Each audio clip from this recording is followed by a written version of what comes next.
On today's World Insight with Tian Wei, the Chinese president in Europe.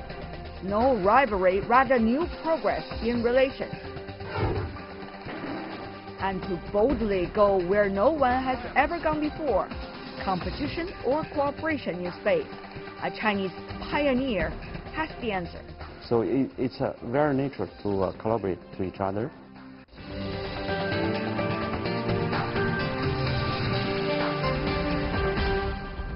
Hello and welcome to World Insight with me, Tian Wei. The program is coming to you live from Monday to Friday on CGTN.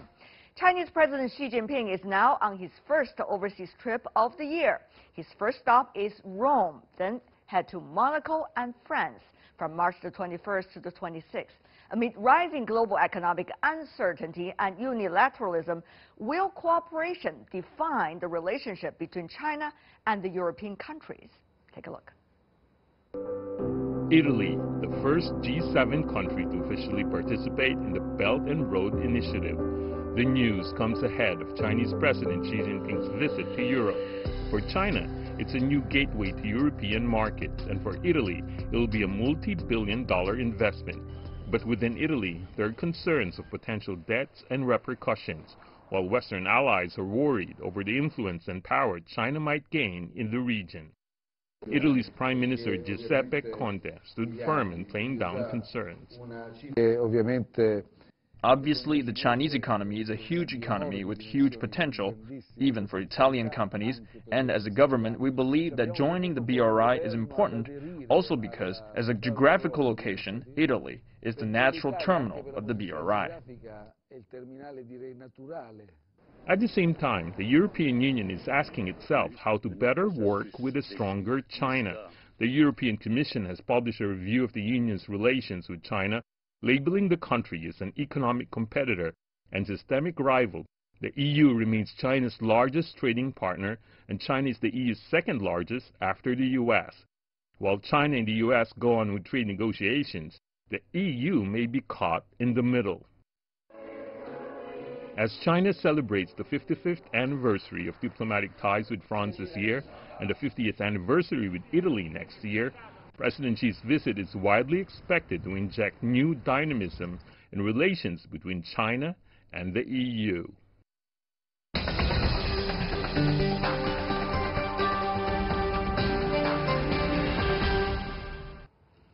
For more on Chinese President Xi Jinping's visit to Europe, we are joined in Rome by Ferdinando Nelli Ferracci. I hope I pronounced your name right, sir. The president of the International Affairs Institute in Italy. Also joining us in Paris, we have Alexei Polan, who is the co-founder of Monde Moderne. In our Beijing studio, we have Mr. Cui Hongjian, the director of the Department of European Studies at the China Institute of International Studies. I should really say, gentlemen, welcome to the discussion. Going to go to you first, Mr. Ferracci. About Italy, this time certainly a big stop for Chinese President Xi Jinping. Will Italy lead the way, some say, for European countries to interact with China? Well, first of all, I'd like to say that, of course, Italy is willing to play an important role in developing and intensifying relations with China. Italy will not be the first European country to sign a memorandum of understanding on the BRI. Already 13 members of the European Union have signed a similar memorandum of understanding. So we're not the first. Most likely we will not be the last.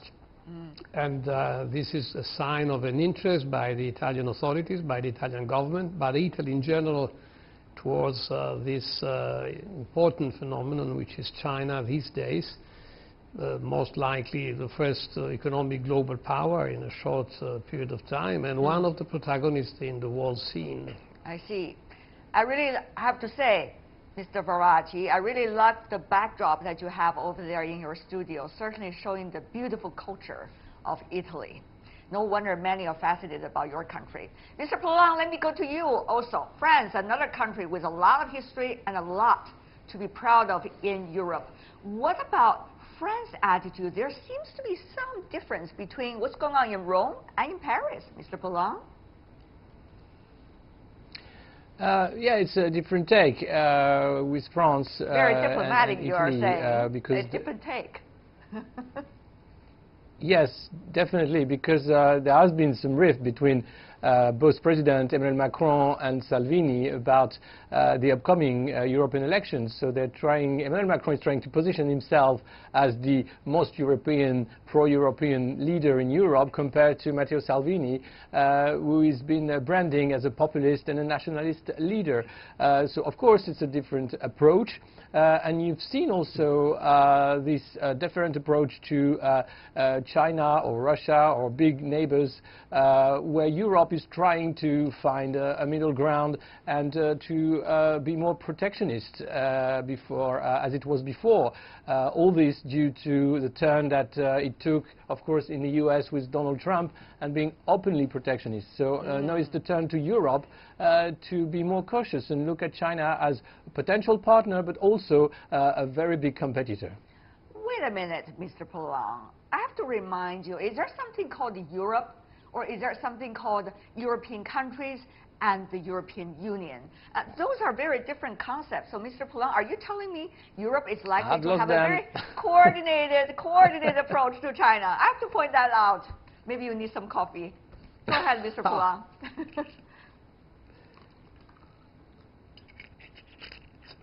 Mr. Poulin, would you like to answer that? Yeah, and they have you on screen. The question is whether Europe is going to have a coordinated approach. Yeah. Just show them. Yeah.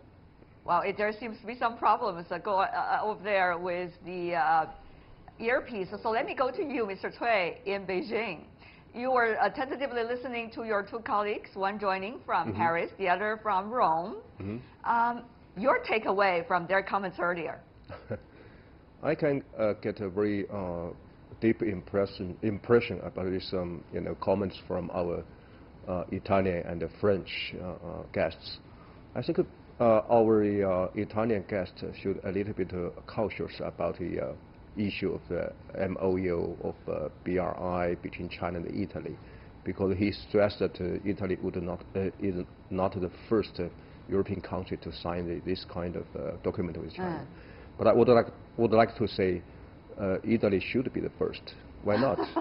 Because anyway, so far, not any other strategic purpose from China through the BRI, and once Italy try to sign this MOU with China, I think that all of them are the opportunity and the chance for the Italian development. Regarding to the French guests' comments, I think that yes, I can understand the very, very difficult choice for European Union and between perhaps United States and China. But I don't think it's an issue about the BRI. I see. Because BRI could not be the instrument of China to deal with any challenge or competition with the United States. Let's put the BRI issue a bit later. Let me ask you about this first, Mr. Cui, if I can. That is, we talk about different approaches inside Europe among different capitals and also in Brussels. Obviously, Chinese President Xi Jinping is visiting some of the European capitals. There's another meeting taking place in Brussels talking about the European Commission's approach toward China, whether they will be coordinated. What do you make of this, the nature of this discussion? Where do you think it is heading for? Firstly, I think it gives us a very good picture of how is China-EU relations. On one hand, it becomes more and more important because in the past, it's difficult for you to find out any opportunity for European Union for the summit to discuss the China issue. But now, frequently, they talk about China, it's a threat or it's an opportunity always. But of course, at the same time, I think this document and also this summit for European Union is trying to find out the connective attitude or single policy towards China. Okay. But well, you're talking about connective attitude. We got the other two guests once again connected to us. I hope, by listening to us clearly, I hope in that way. But let me go to you, Mr. Poulain, from France. What about that meeting going on in Brussels? Will that in any way shape the future discussions during Chinese President Xi Jinping's visit to some of the European capitals, or they are likely to go very different tracks? Well, yeah, it's all the weakness of the European Union so far, is that there's been a lot of talking, and it's very difficult for all the partners, 27, to reach an agreement. So it takes time for anything to deal with the business, tax, or employment. And clearly, it's easier for any country to deal directly with a country than with Brussels. And that's why Europe is a dwarf on the international stage. It has no army, and it has no diplomacy. So far, it's a construction between neighbors for a big market, but there is no political projection of Europe so far. Our French guest is very direct, I have to say, very different from the real, like a French personality, saying there's no coordinated policy at all when it comes to diplomacy, when it comes to EU, to China included. Is it true? To a large degree, it's true. Because also, you know, among all of the member states of the European Union, they do have a different understanding about the Chinese role in their own development, and they do have a different, understanding of her relations with China, different history, different concepts. But indeed, as an institution, European Union always trying to take efforts to find a so-called single voice. But indeed, I would like to say, behind this so-called single voice of the European Union, many is an effort from some major member states. They want to push forward this kind of single voice. But indeed, I don't think that it will change the reality, that the imbalance of the European countries' policy towards China. For example, regarding to the issue of the single policy for European Union towards China, some countries, some European countries, they will argue that, how about France and Germany? France and Germany, they got a lot of benefits in the cooperation with China. Well, we have a French guest with us, so we better ask him about that. What about that approach? Whether France is likely to be very independent in terms of designing its strategy toward China, no matter what are some of the voices there in Brussels trying to advocate?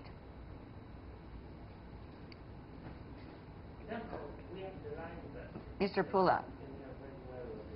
Yeah. Sorry. Yes, of course. This Franco-German axis is not, of course, it's something on paper. Please go ahead and talking. No, we have problems? Well, let's come back to our Chinese guest. It's great that we have a Chinese guest sitting in the studio to continue the conversation. We hope it will be connected later to our two other European guests. Talking about connectivity, by the way. Yes. So, Mr. Cui, earlier you were talking about whether different countries will come up with their own approach, depending on what their biggest national interests are toward China. How do you see France vis-à-vis Italy in that regard? To some degree, I think Italy and France, they share the similar attitude towards China. For example, they also stressed that any kind of cooperation with China, especially in BRI, it could be follow the regulation from European Union.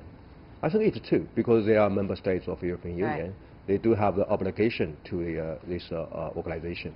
But at the same time, I think that they do have a different approach regarding to China. Why? Because they do have a different requirements. Like what kinds of different approaches? For example, now for Italian government, now the big issue or the big priority is to develop economy and also to deal with some very, very big problem. But so far, they didn't get any substantial assistance from the European Union and the Eurozone. So I think it gives a very, very big chance for Italian government to look for some support, cooperation from outside, especially from China. Because so far, if you take account the major economies in the world, United States, Japan, China, and some European economies, China is only the single economy to keep its opening up and free trade, everything. And now China has, I think, a capability enough to do something more. What about for France? France, I think now the question is, how about President Macron? Macron has a very big ambition to do something more. He stressed this, how to say, the issue of European renaissance. What does it mean for renaissance? I think for France, for Mr. Macron, maybe to have a protected Europe.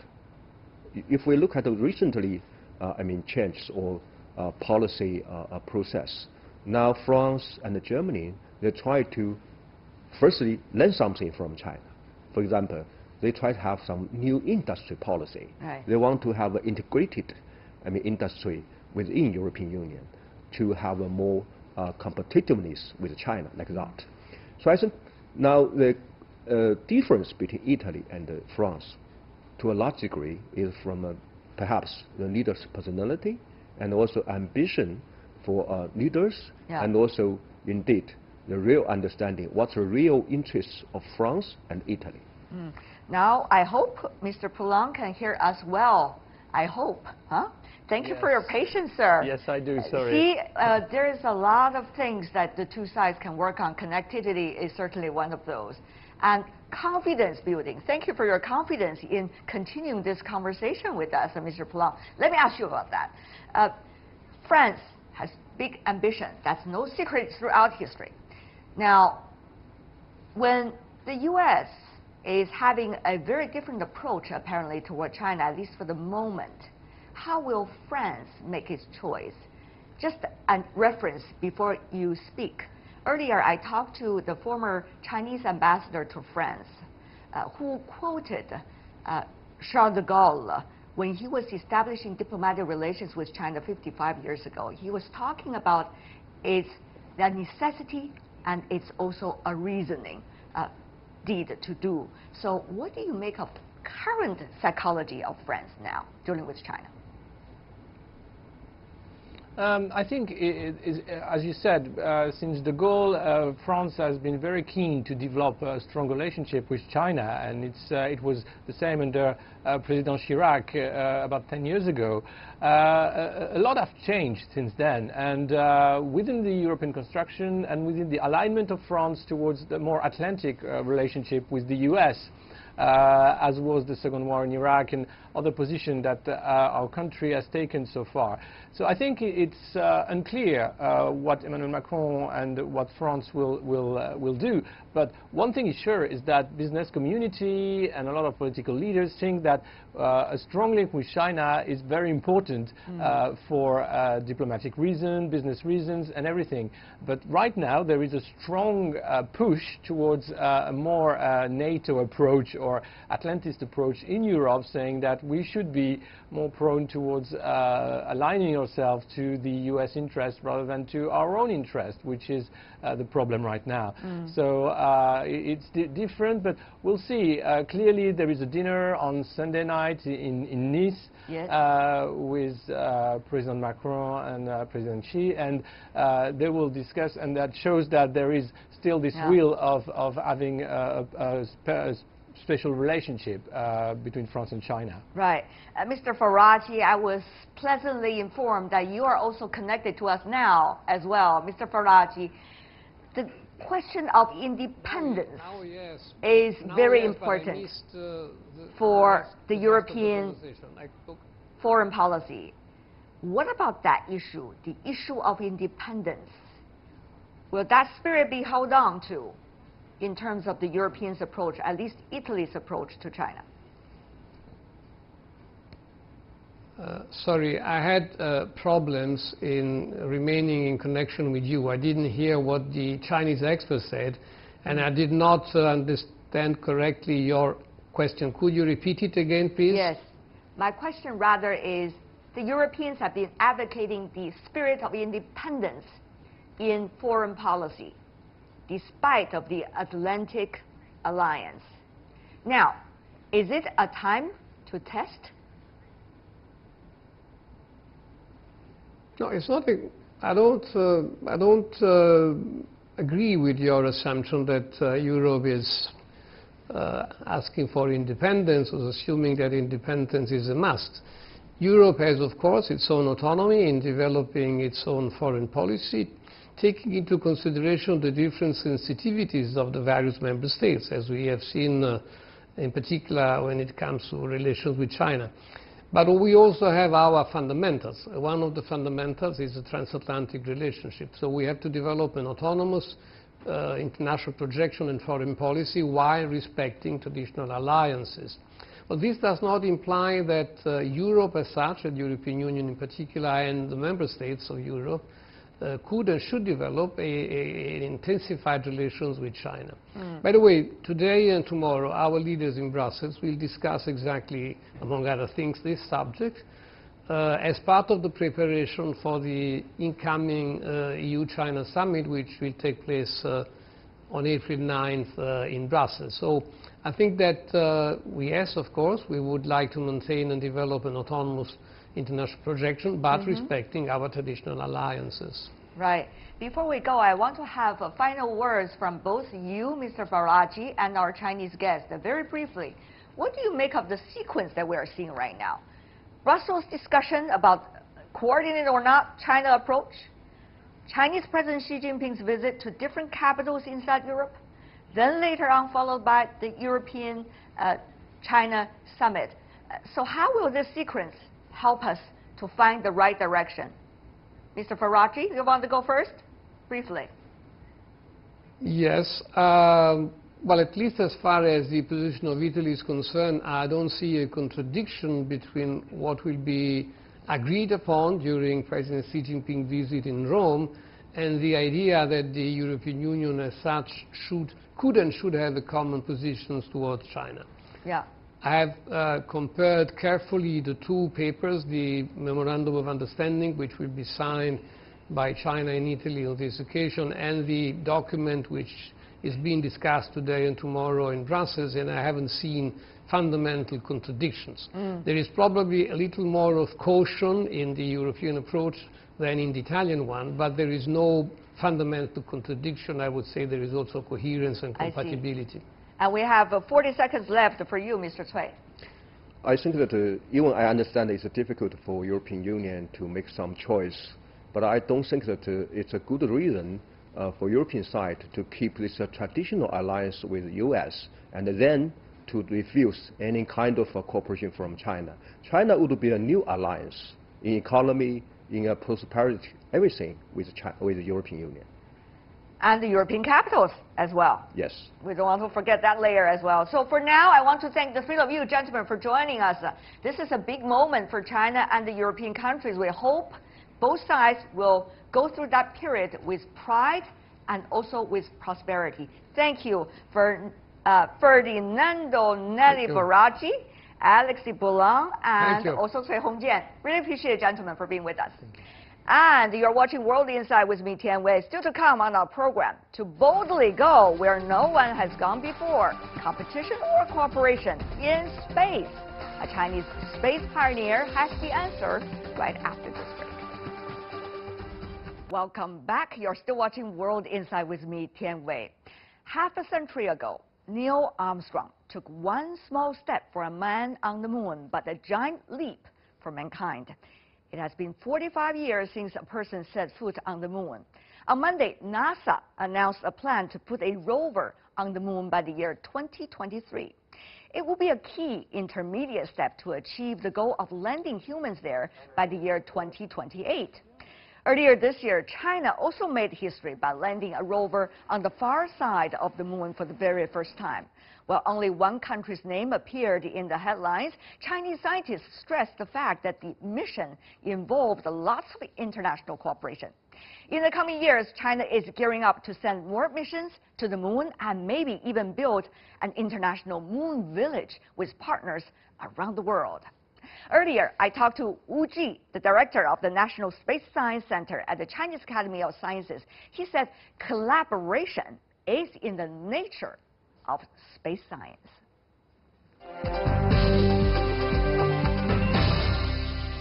Professor Wu, what a pleasure to see you. It's my pleasure also. It's been years since our last time interview. Yes, sure. However, there has been enormous amount of development in the space science. Yes, we have been very busy. Yes. Professor, one of the first questions I want to ask you is about the cooperation and the competition. As you may know, geopolitics these days have become the focus of attention. What about cooperation vis-a-vis competition in the outer space from China's perspective? We have been very open, trying to be very open to all the partners, particularly on space science. For space science, we are exploring new nature laws, discovering new phenomena in space. So those kind of things are, you can discover only once. So you cannot discover twice. So when you discover this part of the universe, and the other people will discover other parts. So we are trying to not to be duplicate in order to save the fund. Each country has their own budget, so it's always limited. But there are so many things to be discovered. So we have to discuss to each other, between each other, what you are going to do, and I will try to avoid what you did, and I will do something else. So it's very natural to collaborate to each other, negotiate on, or even joint missions together. So we have been doing this since the past 10 years. But you know, Professor, the logic is easy to understand, right? I mean, limited resources, why don't we work together? After all, it's our space altogether anyway. Yes. But, you know, in reality, things are different. So I understand you've been working together with the European side about data and some of the other areas. What exactly is the latest development in that area? We have been very actively talking to each other, and about 20 years ago, we have selected a joint mission called Double Star. China has launched 2 satellites with half of the science payload coming from Europe. And these 2 satellites, after it's launched, it's collaborating measurement together with a European mission called Cluster. So Cluster has 4 satellites, we have 2. So all 6 satellites are running together in the geospace and measuring the space environment. So that was the first collaboration. And after that, we have selected another mission very recently. It's called SMILE. Well, that sounds great. Very nice name. We are taking image from far away of the Earth and of the plasma near the Earth. So this has never been done before. So if we do this, we will find the interaction between the solar wind and the magnetosphere or the magnetic field of the Earth. So there's an interaction. So when the solar wind is stronger, and this, you will see some phenomena. So this is really the first time we are taking image of that. Before it's only in situ measurement. Right. We have curves, but now we have image. So this mission is very promising, and now it's under development. Right. But, you know, Professor, when you talk about cooperation, exactly what is the nature of this cooperation? Is it about funding? Is it about data sharing? Is it about research process? What exactly is this nature? There are many levels of collaboration. Tell me more about that. The lowest level is just exchange data. So we are exchanging some of the lunar exploration data with NASA. But that is no hardware collaboration. And if you go one step further, you have hardware exchange, and we put our hardware on board of a European or foreign satellite, and they put their payload or hardware instrument on board of Chinese space missions. For example, in our Chang'e 4, our lunar lander on the far side of the moon, there are European payloads, there are European scientific instruments. So this is a higher level. And if you go even higher, then we will build a satellite together. So this is a SMILE. On the SMILE collaboration, we are building our part, and the European part is built in Europe. So we will integrate these 2 parts together and launch it on a European launcher in South America, which is Kourou, which is the European Space Agency's launch site. I would assume with the latter kinds of cooperation. There has to be enormous amount of cooperation and communication between the two sides. How is it likely to be done on a daily basis? What is the nature of that? Yes, when you have a very high level of collaboration, you need trust. You must trust That's each other. That's the key word, isn't it? Yes, yes. So this collaboration is not just in one go. We had a double star collaboration. So they have their instrument on board of our satellite. So we built trust already. And in between these 10 years, we have a lot of talks, and every year we have bilateral meetings. And so we select joint missions together. So SMILE was selected among 10 proposals. I see. So we have trust before. And now when we build things together, we need a lot of collaboration. We need to talk. We have regular meetings, program meetings, and we have science meetings talking about the data. And we need to coordinate the development pace. So when we, if we go too fast, it's useless. And if we go too slow, they go too fast, and we have to catch up. That's right. So all this has to be coordinated. Parallel and coordinated. Yes.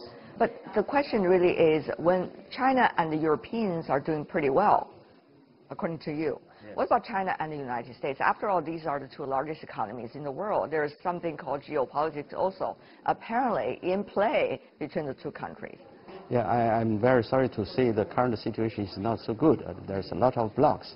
Like what? But because in the U.S. they consider space as a dual-used technology, even space science. They saw space science can be used for civil application and also can be used for defense. So they are so careful to, they thought they are more advanced, so they don't want to export their technology. China can use the technology for defense. So this is a trust. So we have not built up a trust like between us and Europe. So U.S. is blocking their export of both technology, hardware, and even knowledge. I've been talking to some of the American space scientists as well. They are so eager to work with China. Yes. They are so in love with their Chinese counterparts too. That's right, yes. So we are still talking with the scientists from the universities, even from NASA, and we are discussing futures. We have even a joint forum for young people, organized not by NASA, not by the government, but by the academy, National Academy of Sciences in the U.S. So we have a regular young people forum. We call it New Leaders in the Futures on Space Science. But the block is only from the top level government, from the Congress. Was that likely to change, you think, or only getting worse? We hope it will not getting so much to not getting worse, but has never been changed since 20 years ago. So a lot of people, scientists from the scientific community, we push. From the U.S. side is also pushing to have to open it little by little. For example, there's a sign for collaboration to improve it is for SMILE collaboration. There are U.S. scientists to participate, because when they participate, this is already Chinese-European collaboration, and European Space Agency has 25 member states. So this is a multilateral collaboration. So when it's a multilateral collaboration, the U.S. scientists can participate. I see. So they are only blocking bilateral. So there's always space that you can work with. Yes, yeah.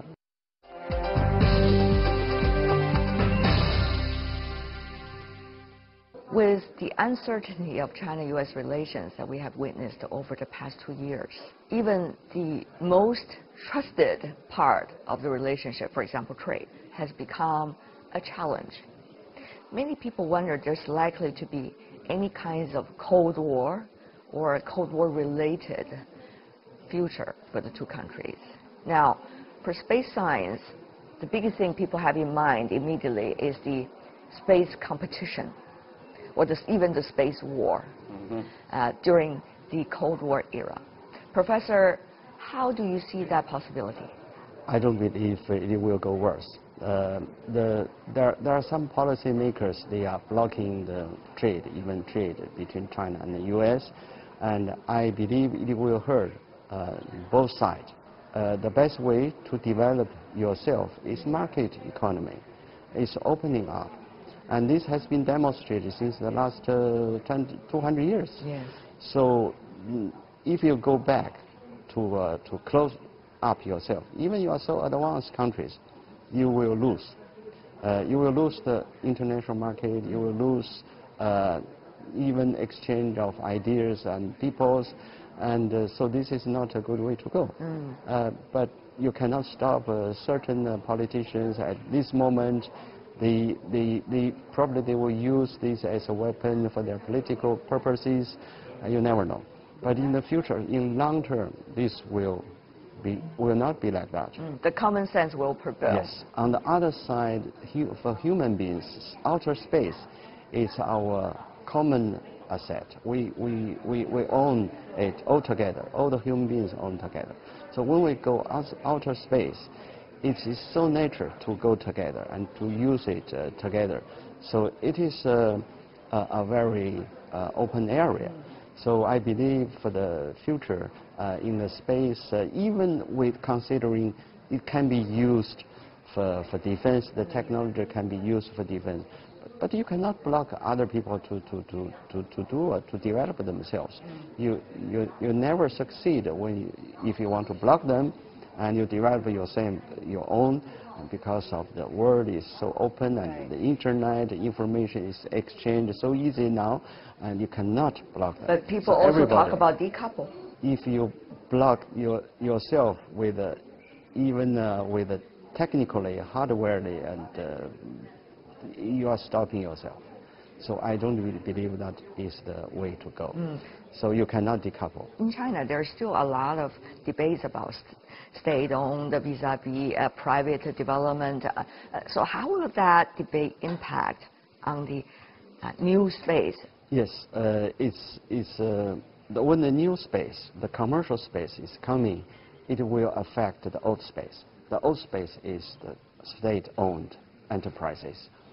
And it will push them to lower down the price and to have more efficient management. And we can take example of colored TV, television set in the 80s. It was always made by the state-owned electronics industry enterprises in China. And the government doesn't really want to encourage the private company coming in, because the state-owned industry is so important for China. We cannot lose them. We have to feed them. But the price of the color TV is so expensive at the beginning, and the quality is not so good. And when the market is open, and you can say immediately the price is going down, and even the space industry is still there. They are making good product now. So don't afraid of the commercial space coming in, and they will change the complete picture. They will lower down price, increase the quality, and help the space industry become state-owned enterprise getting more efficient. Finally, before we go, Professor Wu, it's always fascinating to know what the real scientists are thinking, particularly the future trends.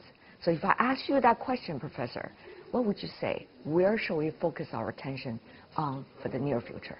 We are so much fascinated by the knowledge of universe. In the past 20 years, there are so many information coming in, and most of the observations coming from space observations. So it's still changing. Yes. We never really understand how much matters in the universe, what is a fraction of dark energy, and whether there's intelligent life there even in the galaxy, in our galaxy, nearby. So this is fascinating, and the technology is developing so fast. So we would like to say, to solve all these problems, to answer all these questions, and even in the solar system, whether there's a life, we don't really know. We know only on the Earth, but even on the Mars, we have not really discovered life there, even a very preliminary life. So all these are frontiers.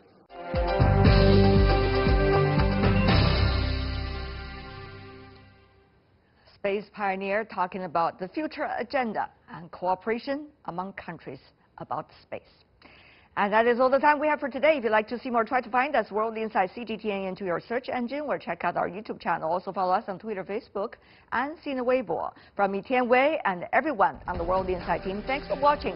Tune in again next time for more insights across China and around the world. Good night.